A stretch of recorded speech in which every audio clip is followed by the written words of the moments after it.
एक छोटे से गांव के पास हरे भरे जंगल का किनारा था, जहां हर तरफ हरियाली, रंग बिरंगे फूल और तरह तरह के पेड़ पौधे फैले हुए थे।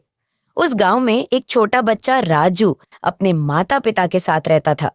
राजू का दिल बहुत कोमल और प्यारा था और उसे जानवरों से बहुत लगाव था। उसकी सबसे खास दोस्त थी उसकी प्यारी नन्ही बकरी, जिसे वह प्यार से मिनी कहता था। मिनी का रंग सफेद था और उसकी आंखों में ऐसी चमक थी जो किसी को भी अपनी तरफ खींच ले। वह बहुत चंचल थी और पूरे दिन राजू के साथ दौड़ती भागती। दोनों एक दूसरे के बिना एक पल भी नहीं रहते थे। राजू को जब भी समय मिलता वह मिनी के साथ खेलता, उसे हरी पत्तियां खिलाता और उसकी देखभाल करता। मिनी भी अपने छोटे छोटे पैरों से उछलती कूदती और अपने दोस्त के आसपास घूमती रहती। एक दिन राजू और मिनी जंगल के किनारे घूमने निकले। वहां उन्होंने देखा कि एक नन्हा हिरण डर के मारे कांप रहा था। उसके पैर में चोट थी और वह अकेला था। राजू को हिरण की हालत देखकर बहुत दुख हुआ। उसने सोचा कि उसे मदद करनी चाहिए। धीरे धीरे राजू हिरण के पास गया और उसे सहलाने लगा ताकि वह डर न जाए। मिनी ने भी अपनी नन्ही आंखों से हिरण की ओर देखा और धीरे धीरे उसके पास जाकर अपना सिर उसके पास रखा, जैसे वह उसे दिलासा दे रही हो। राजू ने अपने पास रखी पत्तियां हिरण को खिलाई और मिनी के साथ उसकी देखभाल करने लगा। उसने देखा कि हिरण की चोट गंभीर थी, इसलिए उसने उसे उठाकर अपने घर ले जाने का फैसला किया।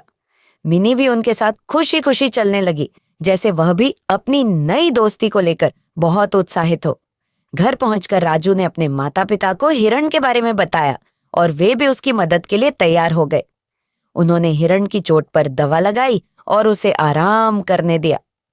कुछ ही दिनों में हिरण का पैर ठीक होने लगा। राजू ने उसका नाम छोटू रख दिया और मिनी के साथ वह भी घर का हिस्सा बन गया। मिनी और छोटू की दोस्ती दिन प्रतिदिन गहरी होती गई। वे दोनों हर जगह साथ साथ जाते, खेतों में खेलते और उछल कूद करते। राजू के लिए यह देखकर खुशी की बात थी कि उसकी मिनी ने नन्हे हिरण को अपना सबसे अच्छा दोस्त मान लिया था। एक दिन राजू अपने पिता के साथ खेतों में काम करने गया और मिनी और छोटू को घर छोड़ गया। लेकिन छोटू जंगल से आया था और उसका मन अब स्वतंत्रता की ओर खींचने लगा था। उसने मिनी को अपने साथ चलने के लिए इशारा किया और दोनों जंगल की ओर चल दिए। जंगल की खुली हवा और हरियाली ने छोटू को बहुत अच्छा महसूस कराया और मिनी भी उसे देखकर खुशी से उछलने लगी। दोनों जंगल में खेलते कूदते और नए नए जगहों को खोजते हुए मस्ती कर रहे थे। पर अचानक छोटू की नजर एक शेर पर पड़ी जो दूर से उनकी ओर देख रहा था। छोटू डर के मारे कांप गया और जल्दी से मिनी के पास आकर छिप गया। मिनी ने भी उस शेर को देख लिया था और घबरा गई। लेकिन मिनी को पता था कि राजू ने सिखाया था कि ऐसे समय में होशियारी और धैर्य से काम लेना चाहिए। उसने छोटू को चुप रहने का इशारा किया और दोनों धीरे धीरे पेड़ों के पीछे छिपने लगे। शेर ने उनकी ओर एक पल देखा, फिर वह दूसरी दिशा में चला गया।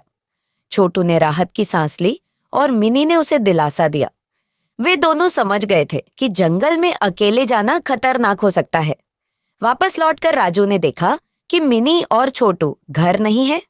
वह बहुत घबरा गया और उन्हें ढूंढने के लिए निकल पड़ा।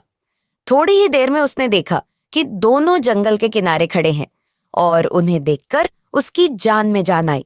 उसने तुरंत मिनी और छोटू को गले लगाया और समझाया कि जंगल में अकेले जाना सुरक्षित नहीं है। उस दिन के बाद छोटू ने भी समझ लिया कि राजू और मिनी उसके लिए कितने महत्वपूर्ण हैं। वह अब जंगल की ओर जाने का विचार छोड़ चुका था और राजू और मिनी के साथ ही रहना चाहता था। अब वे तीनों अच्छे दोस्त बन गए थे और उनका साथ ऐसा था कि मानो वे एक ही परिवार हों। इस तरह मिन्नी, छोटू और राजू की यह कहानी गांव में बच्चों के लिए एक प्रेरणा बन गई। सभी बच्चे इस बात को समझने लगे कि सच्ची दोस्ती में एक दूसरे का ख्याल रखना, मदद करना और साथ रहना बहुत महत्वपूर्ण होता है।